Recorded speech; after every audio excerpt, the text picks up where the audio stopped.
the same problem continues. Therefore, quickly, we can link the problem of health and hope with this concern of ecology, where we are cultivating a new ecology of hope.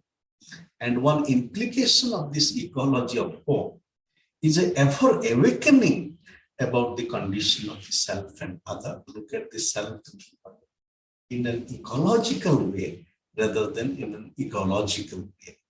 And therefore, both faith and other, as Tillich Hind said, as Professor Delmeyer also building on, when he was asked during the very difficult timing in 1960s, when there was the imminence of the nuclear war between USA and USSR, and when his students pressed him, what we can do? Is there no hope? Then he said, okay, the hope lies only in our ability to resist and our possibility to come together. And this challenge of coming together is also the ecological process. And that can be linked to a whole vision and practice of loka sangraha. So you might know that in Indic traditions, for example, in Bhagavad Gita, loka sangraha, the gathering of people, is a very important challenge. And this gathering of people, it is a gathering which where our soul also comes. Therefore, it is Atma Sangraha. So moving on,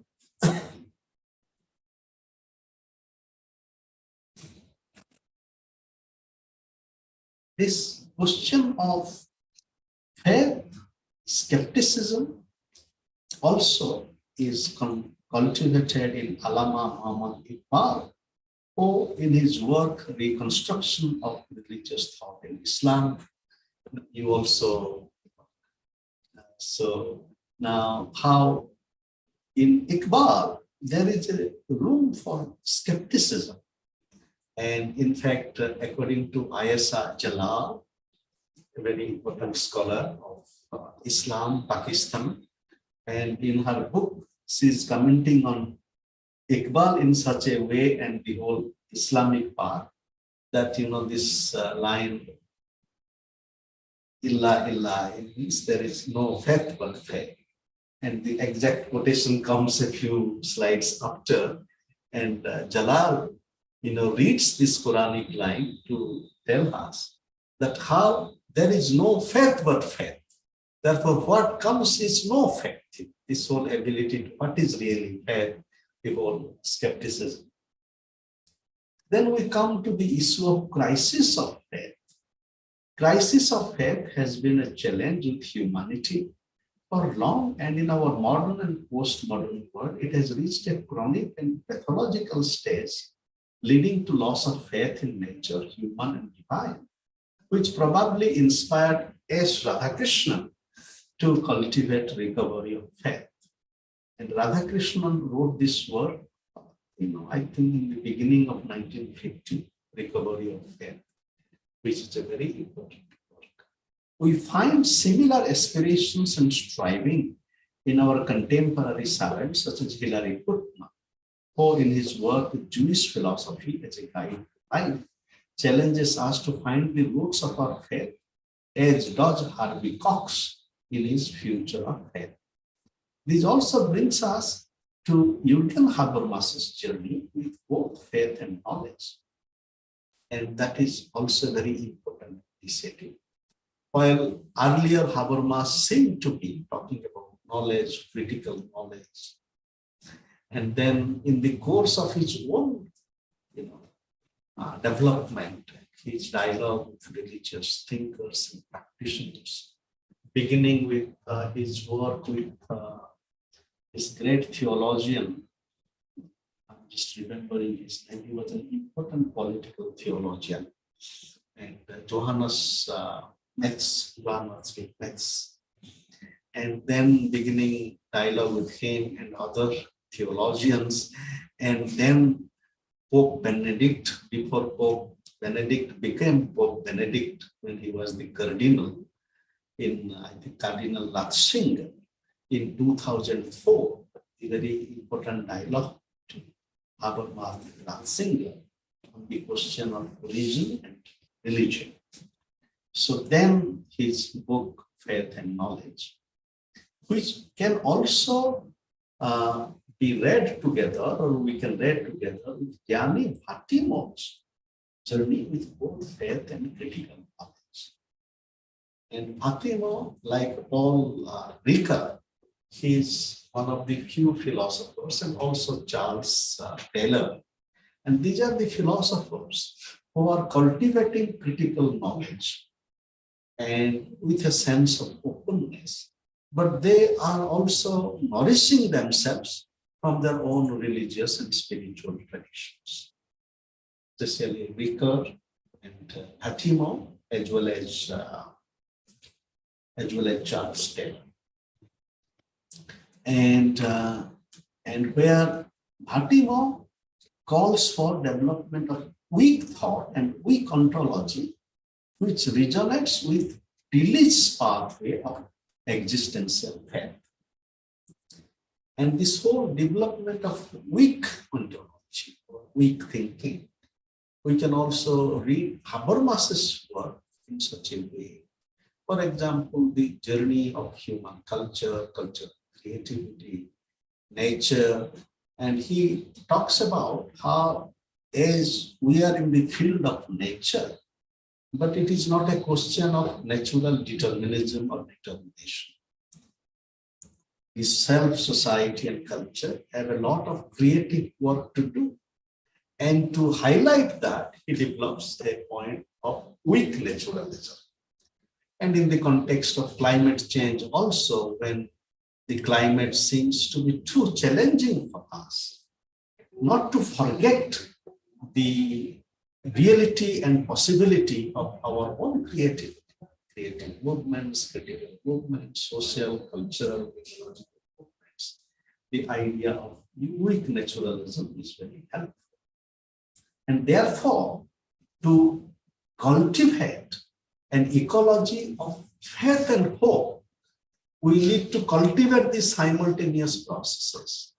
On the one side, the dynamics of dominant faith is being imprisoned blindly within the categories of the strong, whether it is strong nation state, a strong religious, kind of fundamentalism, and a kind of uncritical rationalism also, and which does not acknowledge anything except its own ideology and theology of reason. Therefore, Habermas himself is pointing to the need for weak transcendental realization, and which then gives us the challenge also of cultivating simultaneously immanent and transcendence. And this immanent and transcendent, and in terms of temporality also, as Paul Tillich is saying, that faith is something, hope is something, it is here, but not it is here. So it also calls for a new temporality. How do we be with time? And the time that is this stress, the promise of time that is to come, it is there to some extent, but it is not there. So moving on, this journey with faith also can be read together with the works of thinkers, philosophers, and historians from India, such as S. Sundararajan, G.C. Pandey, Chittaranjan Das, and Musirul Hasan.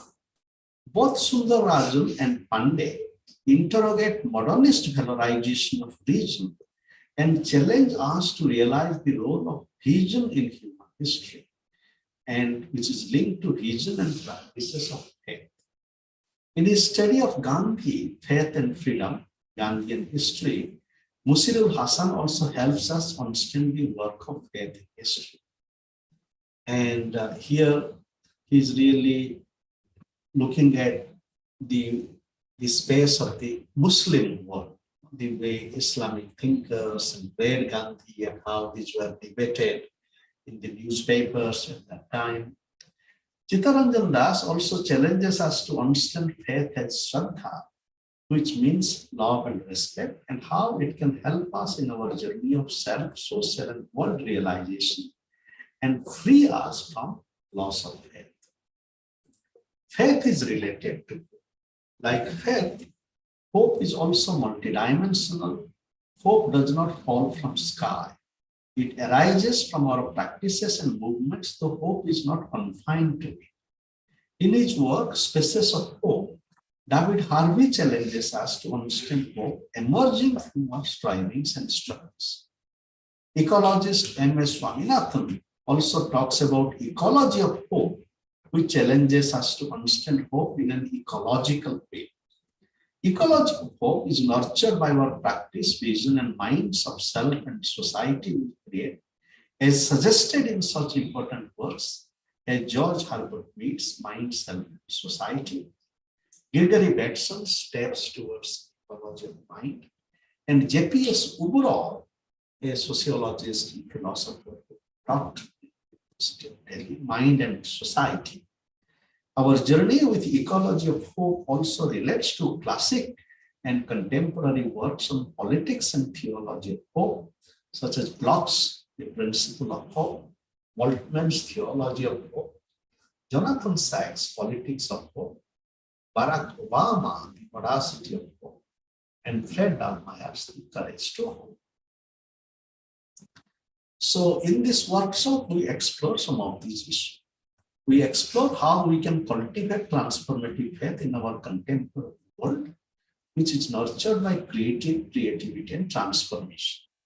We explore pathways of critical and creative co-creation in our journey with faith and knowledge. We also explore how we can cultivate transcendence in our life worlds and faith worlds, which is simultaneously immanent in transcendence. We also explore new movements of transformation, political, social, and spiritual, that are needed for cultivating transformative faith and a new ecology of hope in our lives. In this context, then, faith as an option, we know in critical discourses at some point, for example, liberation theology, 50 years ago, 40 years ago, this word was poverty as an option, that we choose poverty. So in the context of contemporary challenge, how we need to be with faith and hope as an option. Faith here becomes an option for us in the midst of threats and empowerments of many kinds. This is accompanied by hope as an option and a calling which can be called as voluntary hope.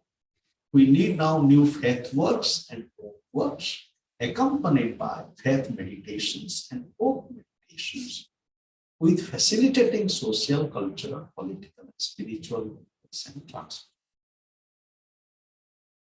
And dynamics of faith, how Tillich writes how faith is an element of power. Then dynamics of faith, Tillich and Amina Wadud.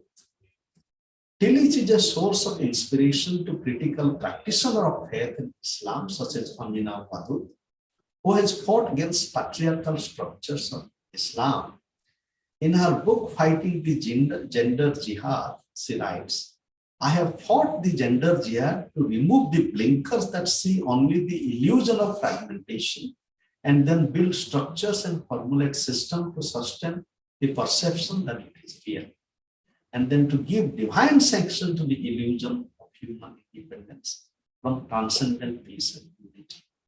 The significance of Tillich's work was simply that it expressed itself in response to the moral spiritual dilemma of consciousness.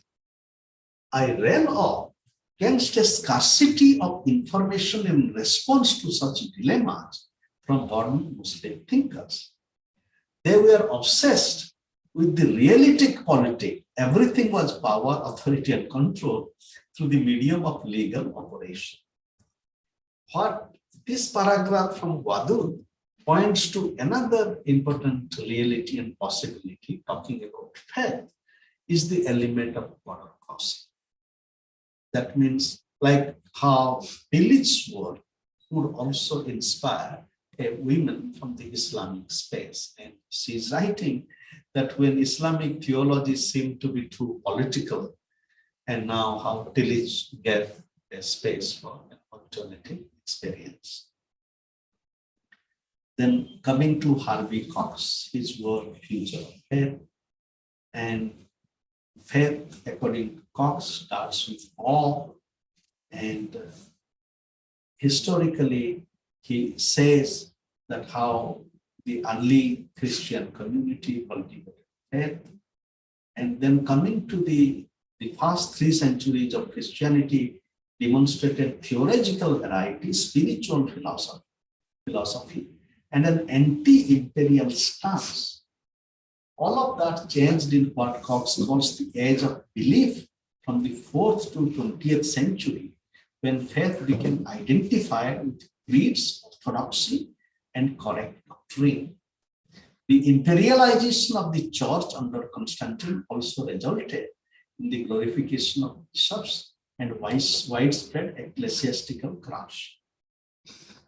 And it is in this context, Cox is saying we are now living in the age of spirit, which began 50 years ago and is continuing now to set the foundation of the previous era of hierarchical, patriarchal, and institutionalized religion.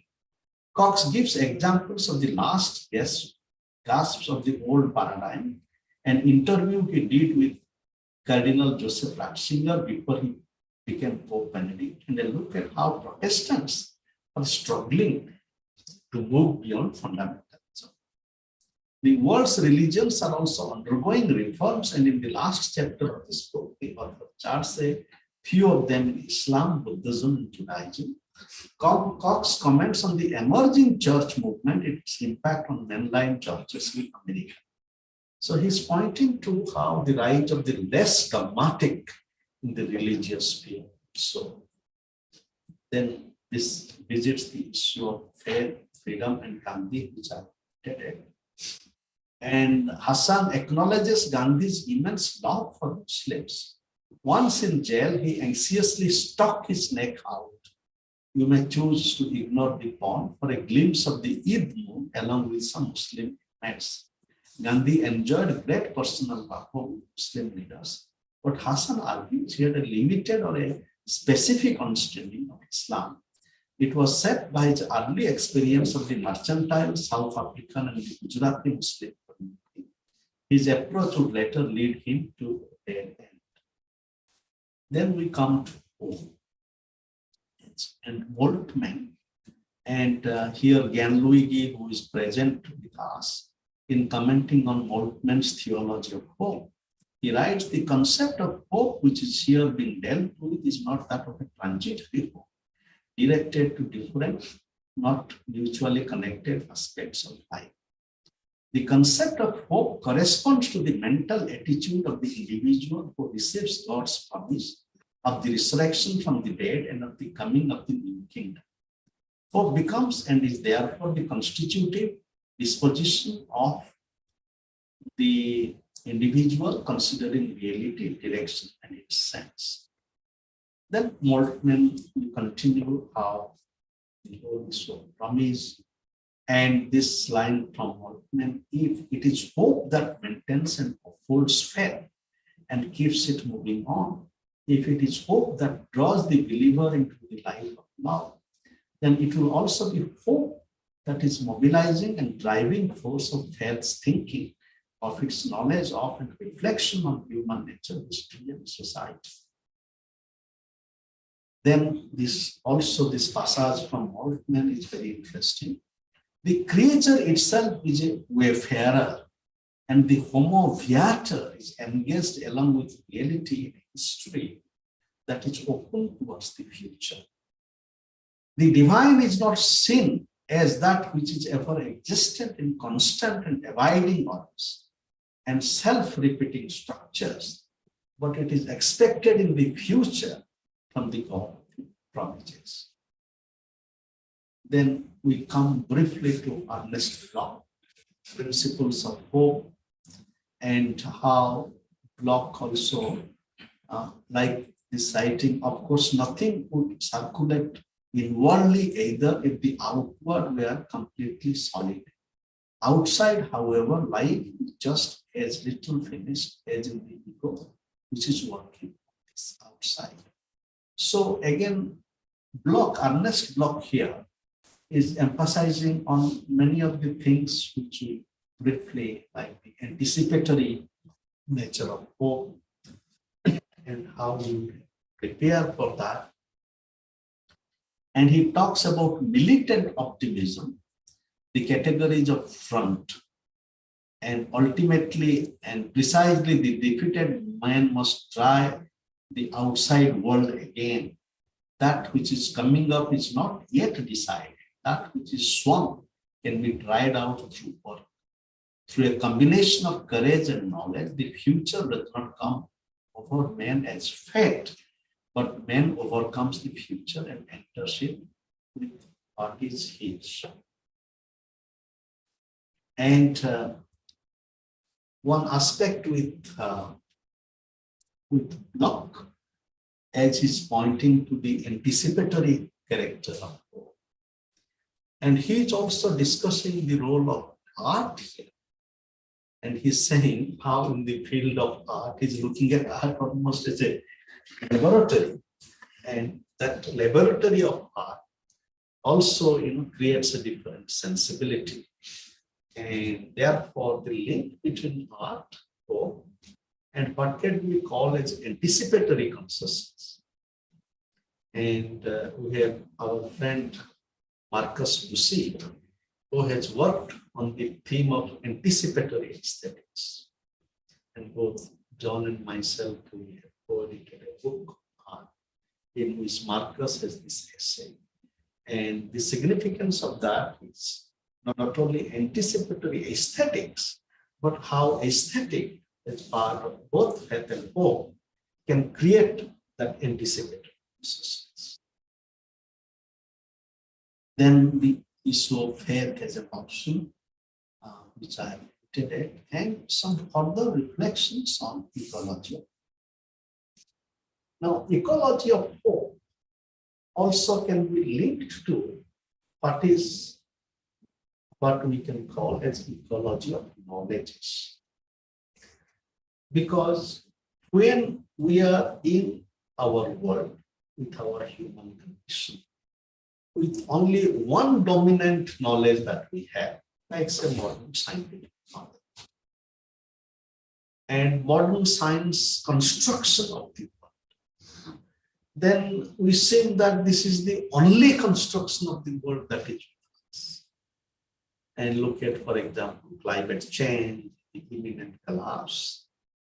And so therefore, if we have knowledge of many knowledges and experience of them, then it helps us in cultivating ecology. These many knowledges that are there within us in our world, it struggles with the annihilating dynamics of dominant knowledge.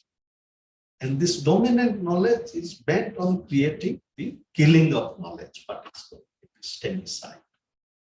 And Boaventura de Sousa Santos talks about epistemology from the South. And to bring this work here would be that how do we build on our many knowledges, and in the process we cultivate planetary festival of epistemologies. Ecology of hope is also related to transposition, because you look at now our contemporaries, like the climate change, all the difficulties that we are witnessing, the predictions are dire.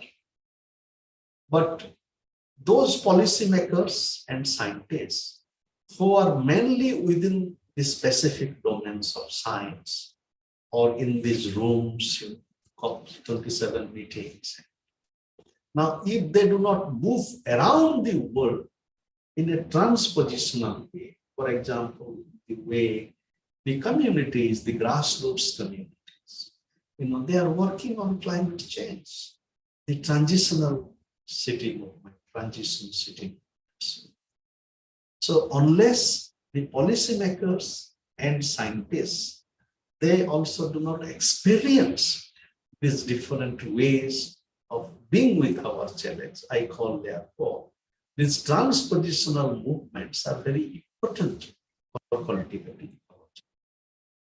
Many years ago, my friend Professor Des Kasper from Institute of Social Studies, The Hague, in his reflection on field work, not only he pointed to the quantitative work, the qualitative work, but different kind of qualitative engagement.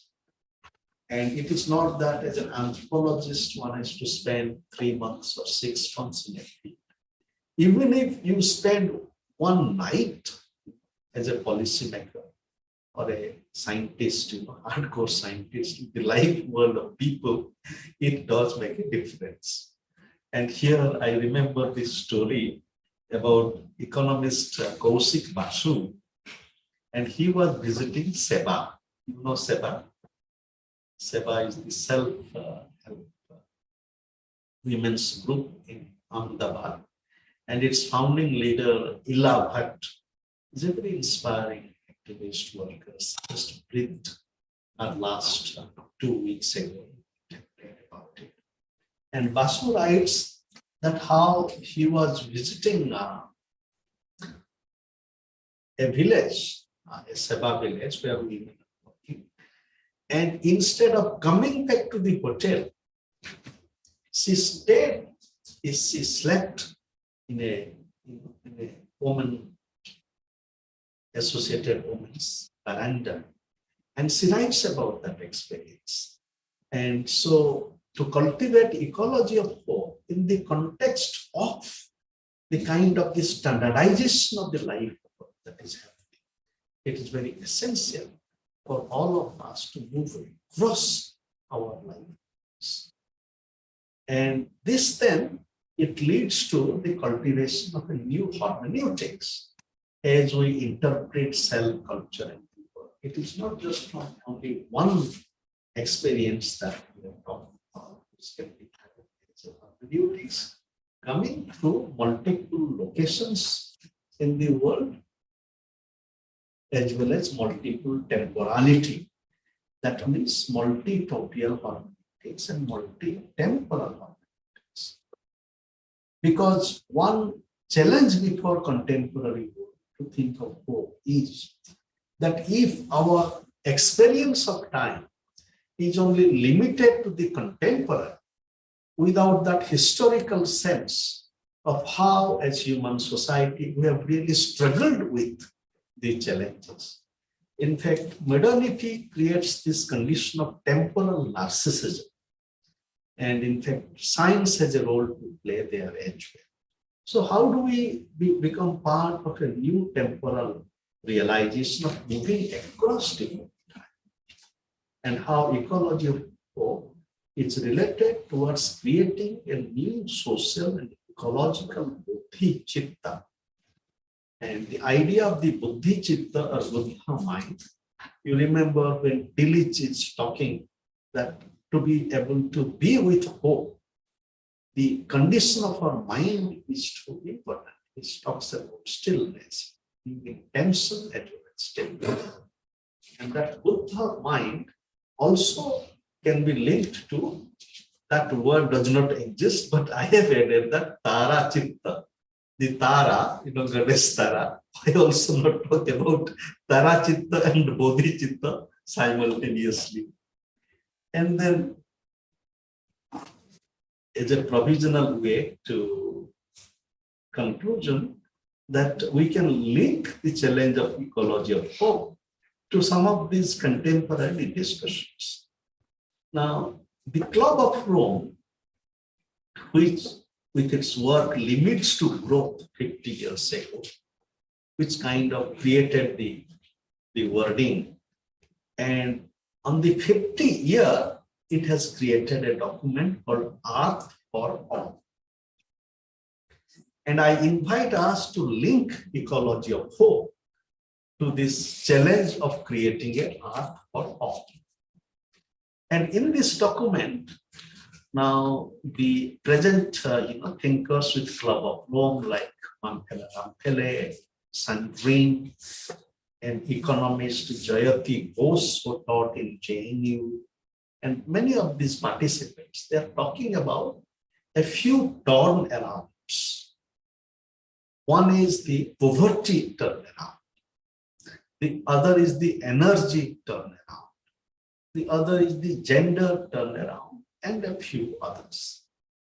So, ecology of hope, as it works with this challenge of turnarounds and working with this, and they are saying that all this is doable. How energy turnaround is doable, and it can be done in such a way that the existing structure, the existing state would not feel too anxiety-ridden that there is something drastic is happening. But also with the Anthropocene and how the current discourse of the Anthropocene also needs to go beyond anthropocentrism, and how ecology of hope is linked to the current processes of civilizational transitions that are happening in a small way in transition town movements and all these communities and movements where they are trying to lead life differently. Arturo Escobar, who has reflected on this, is telling us that how the monologue of modernity needs to be needs to lead to a pluriversal world, right?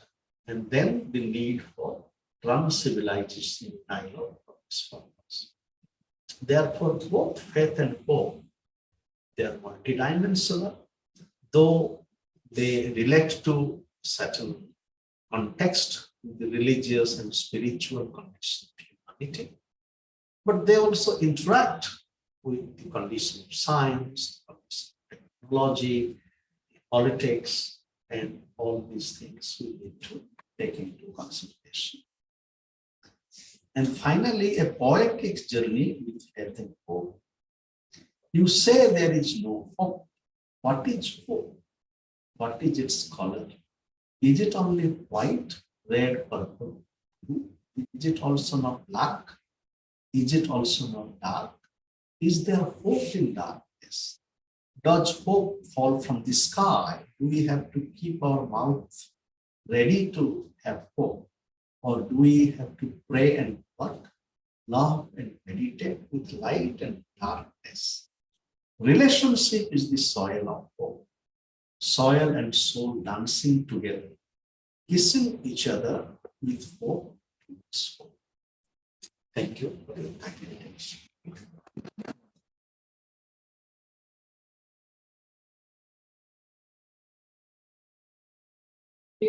I've got to leave, that's why please, may I? Yeah.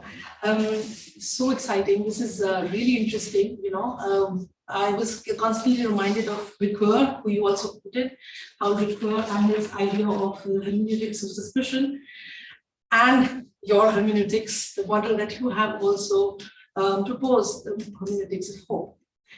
This was, however, also something that Gadamer was already working on when he wrote his text, Wahrheit und Methode, Truth and Method. And that's precisely the two paradigms where he was working, the hermeneutics of hope, which for him was truth, and hermeneutics of suspicion, which was method. And somehow, as you also have regularly said, it was modernity, and it is basically modernity did not have the answer. So basically, they did get into the pattern of hermeneutics of suspicion. And what you seem to be proposing is revival of a hermeneutics of faith, restoring of the meaning of the text. Right? That's how I see it, because somehow at one point when we keep decoding meanings that are disguised and are critical of everything, of course we do arrive at truth. Yes, that's also one way of looking at it. If I look at text, however, and I see, well, there are other options than the already existing interpretations, then there is hope, because there is new meaning coming in. Have I understood it correctly? There is universality that you have talked about. You have talked about art, which is so important. I see, because for me, when you talked about Shraddha, I kept on thinking, what's the difference between Shraddha and Bhakti? And Andha which is the trap in which politics falls into. Religious fundamentalism falls into this. This is where we actually get trapped. That's where the trap of the social media is. That's where the trap of political discourse is at the moment. That's why we have hate speech. Where do we see hope there? When we are surrounded with so much of negativity. So are you then suggesting that we start looking at life with this rejuvenated sense of finding different meanings, newer meanings, because you also said new hermeneutics. Does your new hermeneutics and the ecology of hope then also want us to see things differently and also incorporate other perspectives? Because when I think about perspectives, and when you were talking about many knowledges, I was automatically taken to Nietzsche and his idea of perspectivism, because that's precisely what he was also attacking. He kept saying there's no absolute knowledge. There are perspectives. See, there are 1,000 different eyes, which we need to see through. And that was very important for him. That's what he was also telling us, but nobody understood it at that point in time. So this is very interesting. And would you like to maybe just, thank you so much. Your observations and a couple of ideas. And Thank you so much, Dr. Joe. And yes, in terms of faith, hermeneutics of faith and suspicion, but also this hermeneutics of faith is also being with faith differently. And, as, for example, transformative faith.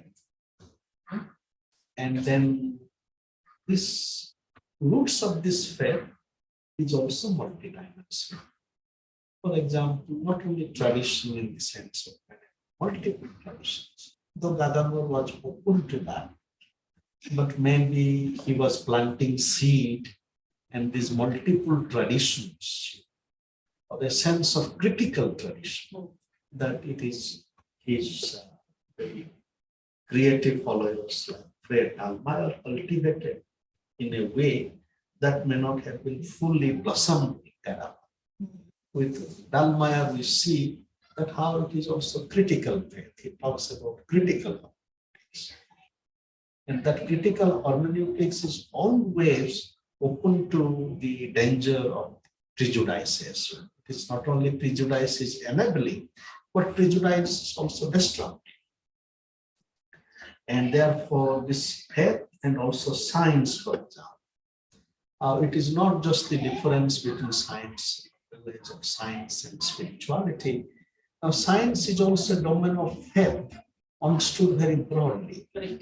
And faith, not only that it is the whole consciousness of science is a question of faith. It is not blind faith, but a faith in knowledge itself, faith in our ability to, therefore the humility that we see, in the great scientists from Newton to Einstein.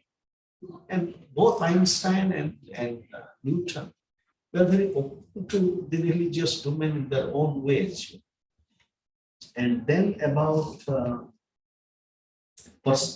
yes, in the contemporary, and it is in the context of this kind of the outright destruction of humanity, whether it is hate speech or killing, but how it is still we can keep our faith.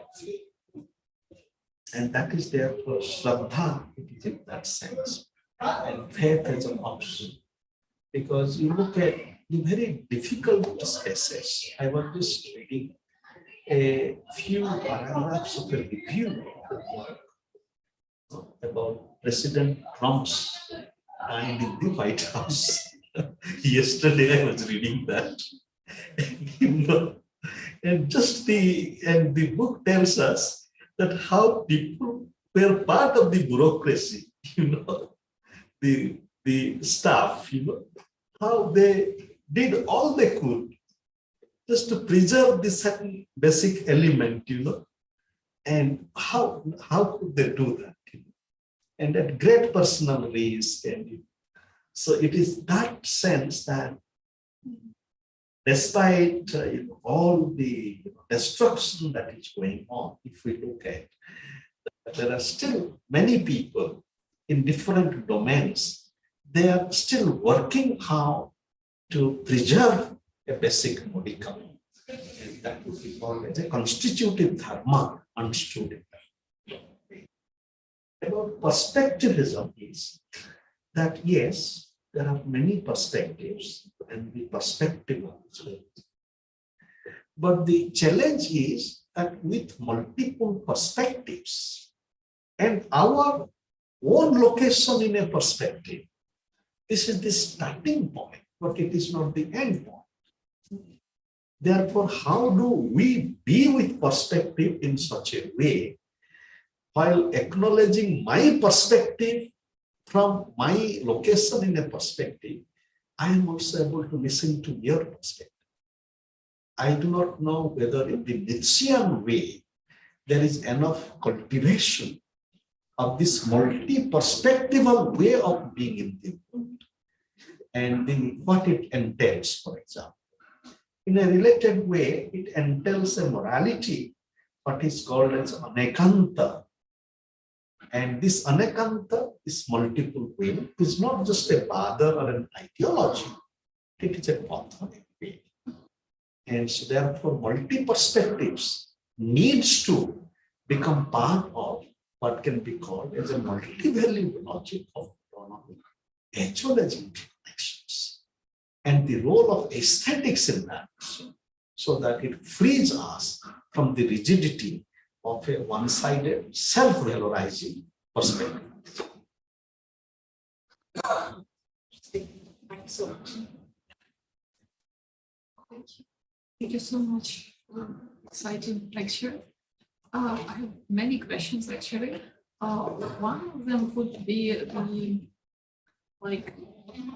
one of tradition I have a special interest is Tantra.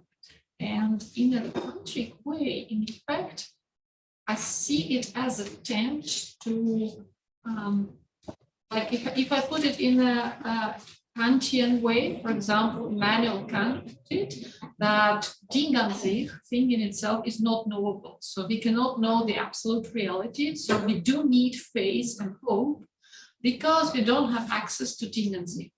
Another polar of it is Tantra Yoga, which says that the absolute are us, or the absolute is inside of us, like Atman is Brahman.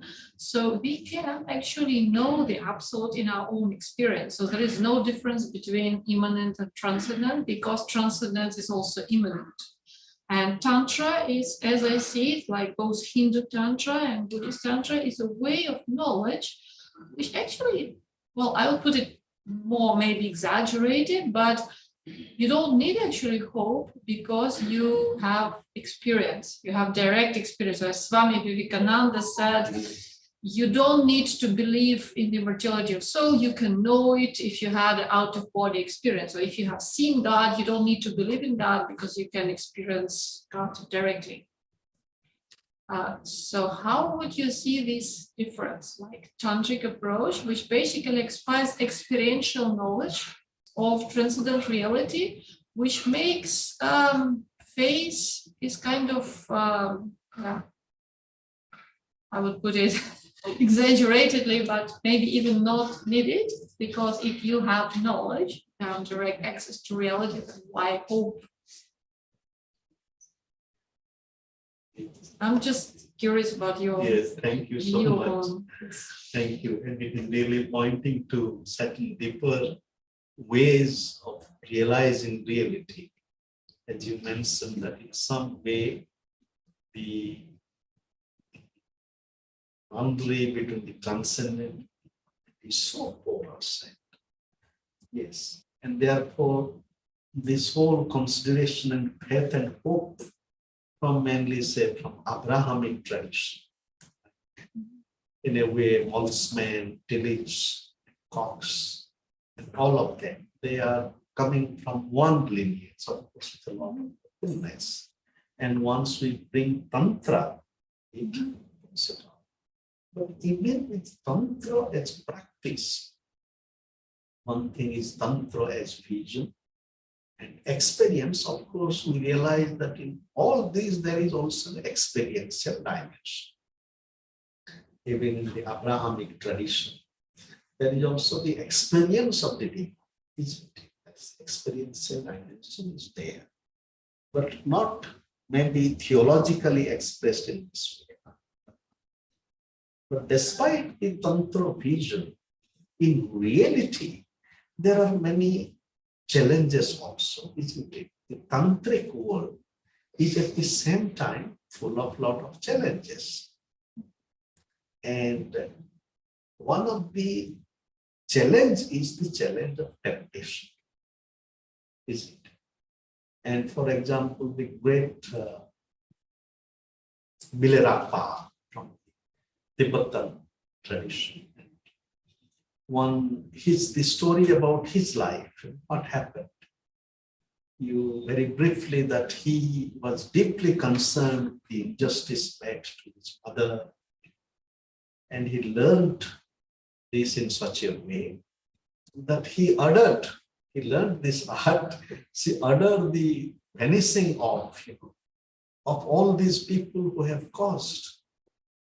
And when he comes home and when he sees that the neighbor house is an us, then he realizes. And that is how he becomes a spiritual seeker. And that challenge is always there. I think therefore the hope here is that even with my tantric knowledge, the hope is that I will not be a victim of my own temptation to use it for my own to settling personal souls.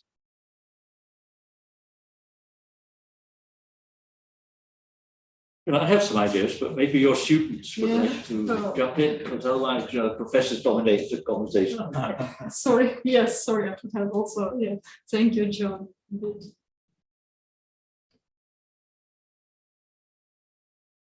I think Pragya, you mentioned about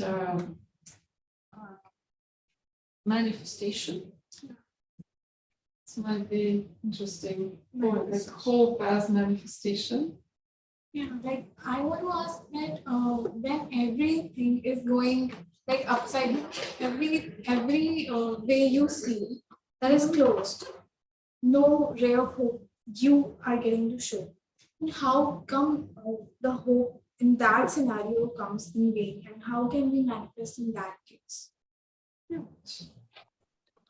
Like as human beings, we don't know godly things. We don't know about what he has thought about us. So how could we keep our hopes high in that time?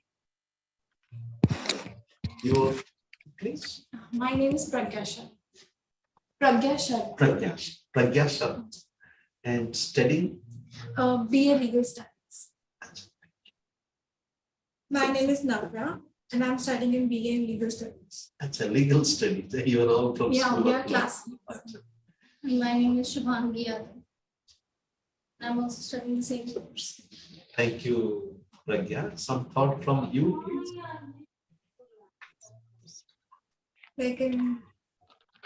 Like what you said about Shraddha and faith.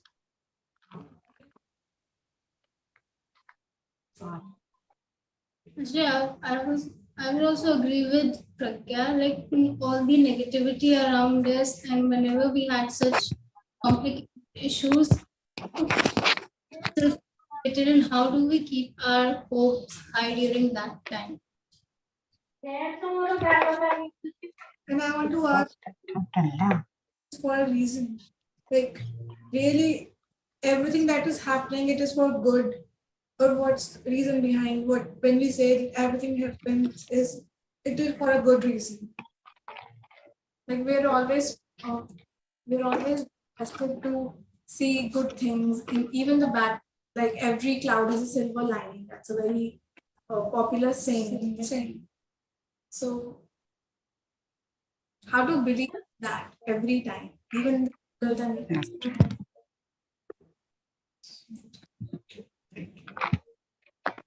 Maybe May I respond to it? I would remember Huxley, who had like one of the stories is here and now. So, for example, if we give a conversation, person, friend, price, stars, you can see that transcendence is here. So the absolute reality is not something it's in us. And you can have kind of a direct experience.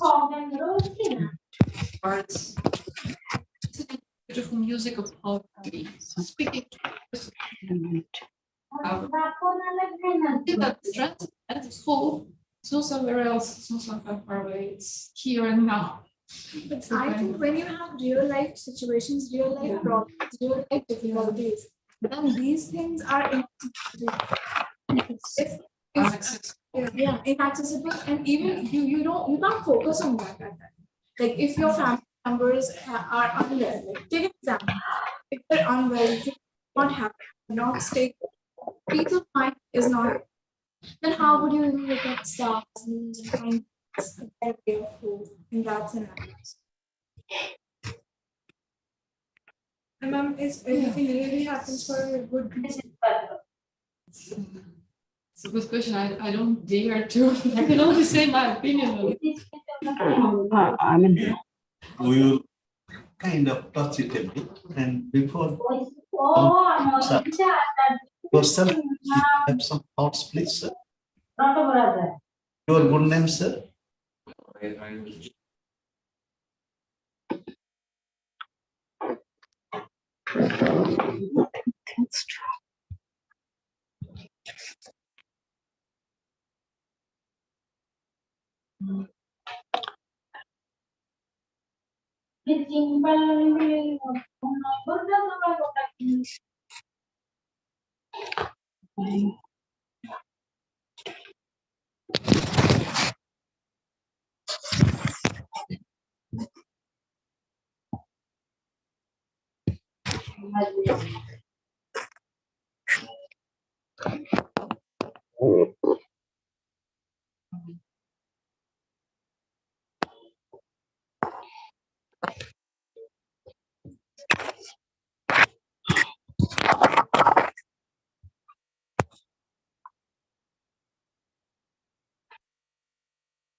If peace of mind is not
Hello, we cannot hear anything. Hello, Minath. Yes, but our friends are sitting a little far away from the desk, so you cannot hear. I was just struck by this kind of question. Just one It's very close to my own.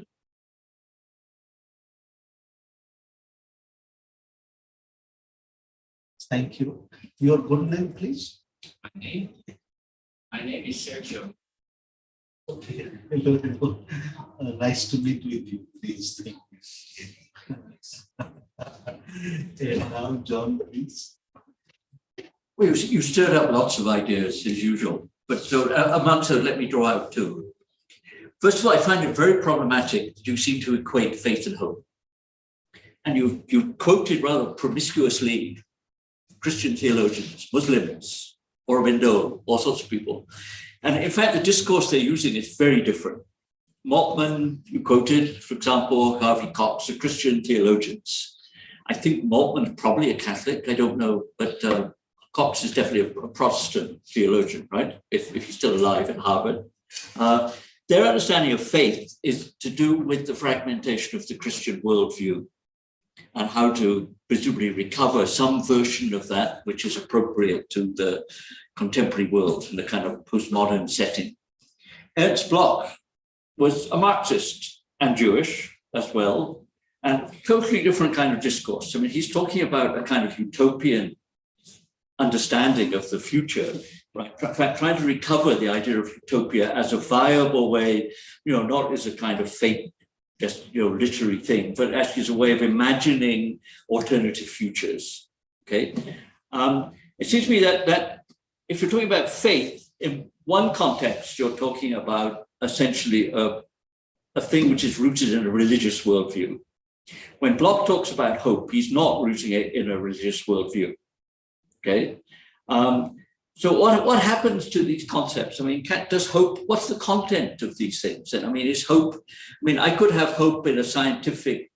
Science will solve the climate crisis. Don't worry. These bright people will come up with some kind of clever solution, some CO2 out of the air or something like this. So my first question is, what's really the content of these notions you're using? Okay. The second question is, okay, you start talking about ecology of hope and transformation and all this kind of stuff. What kind of steps are you pointing to that would actually lead to some kind of recovery of hope, assuming that hope, in fact, is vanished from the contemporary world? It may have transformed itself into a different form, or it may have, in fact, have disappeared because there's so much despair about, for example, climate crisis, loss of biodiversity and that kind of thing. They were actually facing a very dystopian environment at the moment, in which some kind of recovery of hope would be a good idea, as long as that hope can be operationalized into really addressing those critical questions. So actually, I think there are two questions. One, I'm a bit worried about your effectively equation of faith and hope. And the other is the question of operationalizing it. Well, I mean, what is the content of some kind of hope? It's not just a sort of vague idea. I hope things will work out. I just came back from Australia from a meeting a couple of days ago, and Australians have this wonderful phrase. They say, "She'll be right." You ever heard that phrase? She'll be right. Everything will work out. Don't worry about it too much, which is, in a way, a pretty stupid philosophy, right? Unless it's given a content that you have some mechanism for making it right. So those are my two issues that I would really like to put to you. Thank you, John. And thank you, friends. Now, about faith and hope, it is not equating both. They have their different ways of working in the human condition. What I was also working is the link between faith. Exploring link between faith and hope does not mean that one is collapsing to the other. They are co-terms. Now, they have their different genealogies. And the journey with faith here is not limited to its location in the religious or the spiritual. And though I refer to thinkers who are coming from that space, as you refer to Ernest Bloch, But even Locke's journey of hope had an engagement with the religious source, much more compared to other thinkers. And for example, there is very interesting study of the relationship between Frankfurt School and Ernest Bloch, and how among all the Frankfurt School thinkers, including the founders, that Bloch, even he was from the Marxist space, he was more open to exploring the religious sources of it in that sense. And in my journey here, faith is linked to its possible sources in the religious as well as the spiritual, but not confined to it.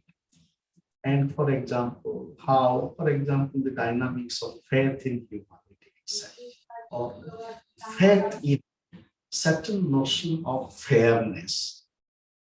Briefly, I was referring to the way these people in White House, they work with President Trump. What was that faith? Faith in, quote unquote, certain procedural fairness or democracy.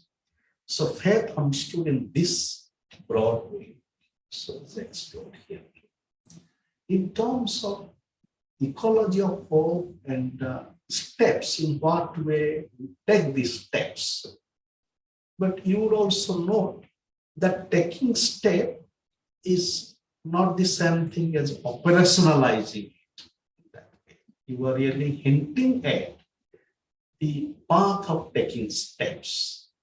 And because operationalizing happens, but this operationalizing, despite the word itself, is not operationalizing in that way,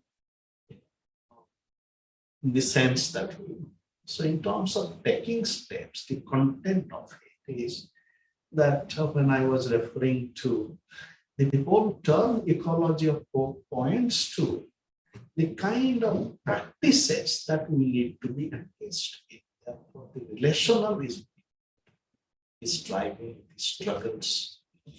Therefore, all these, as you mentioned, that just hoping that things would work out, it really does not happen. And therefore, the quote unquote, the word you have used is very interesting.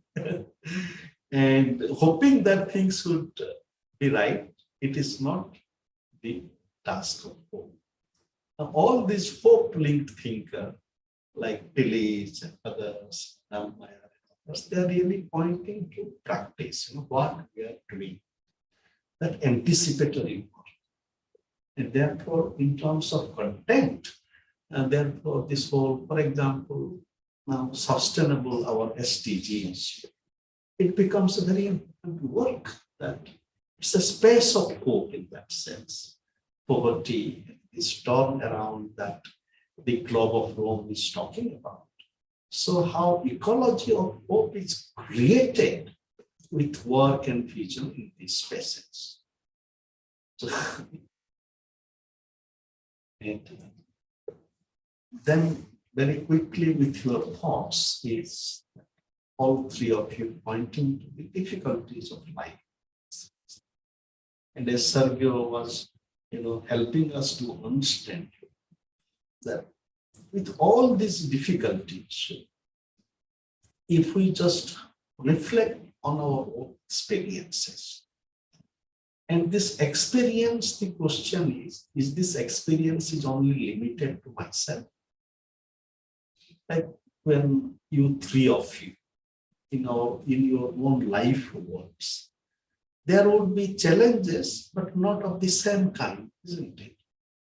And then the people you meet in your life, you will find many people who are more vulnerable than you, that you all have experienced that, isn't it? So therefore, this whole faith and hope is really pointing to a way of being people in its concreteness as well as in its possibility. And this is happening concretely, that you mentioned your family member is ill, this moment of illness. how to be. You see that once we are in a moment of illness, the patient. Now, even if we all know that how in case of serious ill patients, where the loved ones, they are just by that side. And just being that side, constitutes a source of hope, isn't that? If you are away, then that hope would be very different. Just being that side, even working, envisioning. Now, this work today is not just limited to physical work. I may not be there physically by your side, and that is the multiple knowledge. There is a way that in which I may not be physically with you, but my wish, my good thought is not totally isolated from making a contribution to opening up situation. So maybe we will listen to some of our online participants quickly. So Gyan has a few thoughts. Before that, Minati, please. Hello, I hope I'm audible. Yes. Yeah. Good evening, everybody present there. So I have just a very simple query actually. When we say faith, it is doing the best. It is not just waiting, just hoping or wanting things to happen. So rather than that, we work hard to make things happen. We don't read as failure. You say it is just as disappointment. So I will quote as famous Dr. APJ Kalam's saying, failure is your first attempt in learning. And when you do your best, even the angels cannot do better.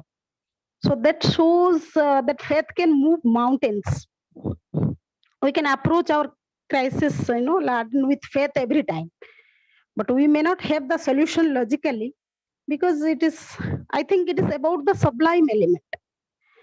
Anantabhai was referring to that faith, critical knowledge, and openness.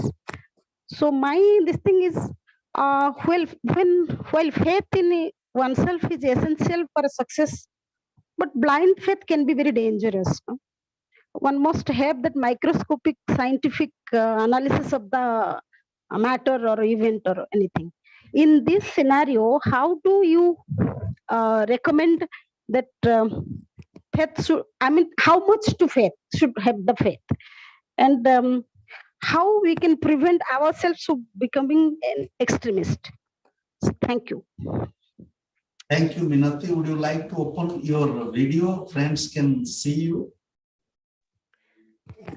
I think I'm audible now. Hello, namaste everyone.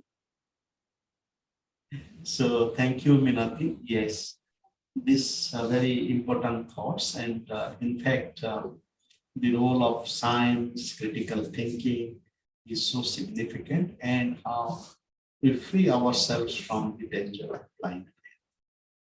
Now, Gyan Luigi, so you wanted to kindly share thoughts. I request you to kindly take 5 minutes, please.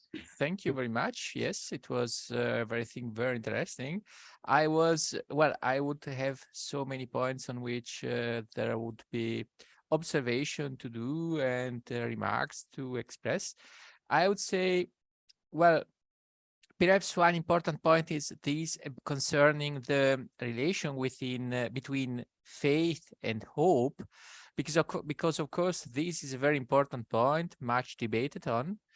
As regards the position of Moltmann, I would say Moltmann says many times that hope is, so to speak, the force which gives life to faith, because hope is the principle of orientation of faith as regards, for instance, the interpretation of God's promise in the Christian theology. God's promise as something which orientates the believer towards the future, insofar as hope, his hope in God's promise of a new kingdom, of a new renewal of the world, of a new creation, of resurrection from death, of the end of violence, of a new earth, here, hope orientates the faith of the believers towards the future. That is, hope is the factor which gives the way of interpreting history and time in the way in which time and history find their fulfillment in the future. That is, hope is as such the principle through which we see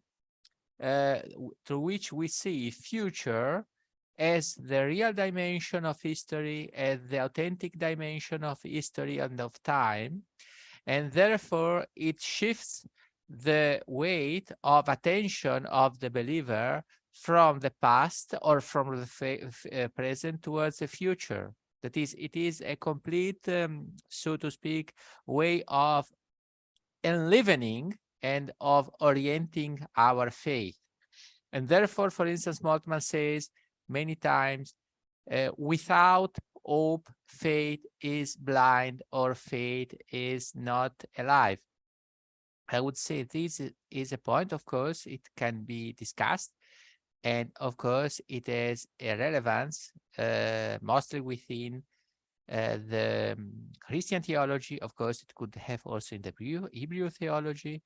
It could be said, perhaps, that one of the observations which Moltmann makes, and not only Moltmann, is, in my opinion, interesting. That is, hope is, so to speak, the attest that the attitude of the believer is not the attitude of a person who is analyzing reality.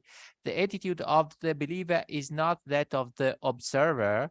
The attitude of the believer is the attitude of a person who is expecting something, who is waiting something.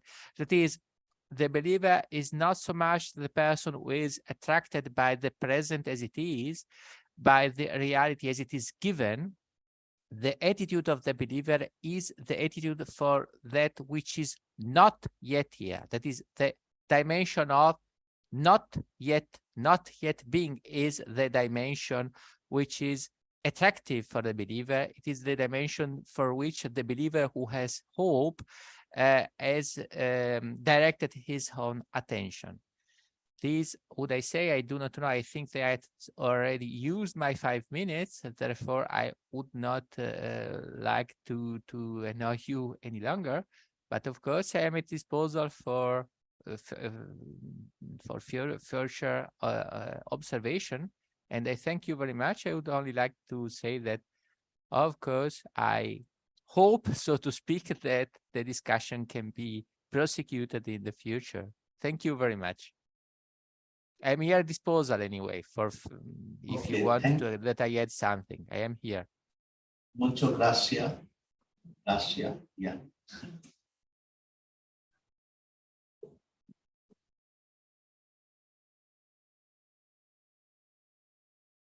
Should we wrap up? You're the chairperson. Well, Yes. thank you so much, Good work. Dr. Nanta, for your wonderful lecture. Thank you Thank for you. coming and being here. Nice to meet you. Thank you. Give them lots of credit. And what is blossom credit? Huh? You say. So give them lots of credit. You know, everybody's busy, exams are on, it's the end of teaching and so on. So wonderful you came. And if it is okay, we'll take a picture together. Sure. Thank you, Nanta, for coming all the way from Madras. Thank you. Here. No, he probably wants to put you in the picture too.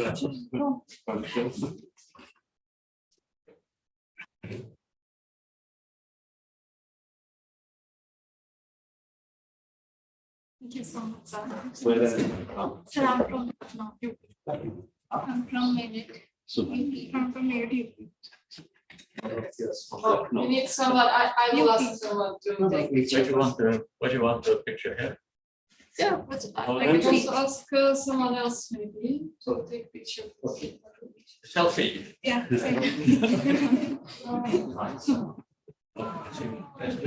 So how do you find gender? Oh, we joined a month. 1 year back. So we are month. One? We are the new students. We have joined late. Actually, very late. So we are having special classes, and we will be here till January. Yeah, the normal semester of the BALS students. Gender is good. Yeah, they started 6 weeks late. Yeah. Some foul up with the common university entrance exam. They couldn't start at the same time as Common the. entrance. So you are now part of the common entrance. The gender is. Well, we don't have to be. This is a silly thing. But they like to keep the Ministry of Education happy. Oh, okay. Thank you. Thank you. Everybody gather around. This side. Yeah. I should probably be behind it.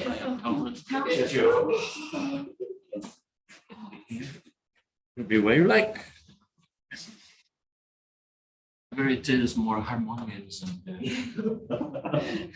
You are always bringing a beautiful normative content to our existence. yes, let's be symmetrical. Come on. Yeah, I'll send you the pictures.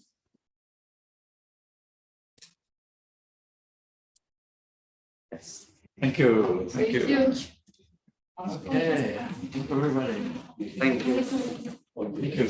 Thank you. Nice to meet you. Thank Thank you. Thank you for your time.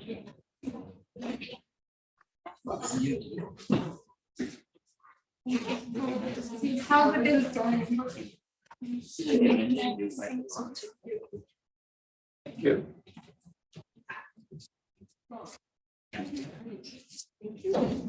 Yeah, I actually saw that there is a good movie about Caribbean missile crisis. And it's The well, Cuban yeah, missile yeah, Cuban Yes. missile crisis. Yeah, and it was from Kennedy, president, and his team. But it's how like they were agonizing to find solution, agonizing to find some hope. You know, hope that the other side, that Khrushchev turned out to be human, which is good. But I cannot say it about Putin. So Khrushchev was human, which was a good luck for the world. Yeah. Who was? Khrushchev, Nikita yes, Khrushchev yes, was yes. human. You know, he was within an authoritarian system, but he himself was a human being. But Putin is not clear about Putin. It cannot be said with certainty. It's doubtful whether he's human or dinosaur. Yes, speaking about needs to do during the crisis, Cuban Missile Crisis. Anyway, Kennedy, but also Robert Kennedy, I think, brother, yes. he went and met the ambassador. He just personally said that beyond a point, it becomes out of control. He conveyed that even the president cannot do because the military takes over. And that kind of sense of urgency. Yeah. And communicated to Khrushchev. And I read that because the Castro was very adamant. I read that Castro had prepared that he was kind of, and what happened is that when Khrushchev did the U-turn, Castro was very disappointed. That's true. My favorite communist. Rob Kennedy was really most doing a long-lived good one. job, like looking for a solution. Rob Kennedy, the younger brother of Yeah, but I'm now worried about the Putin threats because like Putin seems completely like out of. Thank you, Rudy. Thanks for coming. I'm sorry about the mess-up mistake about what time we were actually starting. Food court. Shall we go? Yes, to the yes. food court? Yeah. Let's do it. Let's do it. Thank you. Thank you for coming. You know, I just saw on Twitter the last interview by Salvador from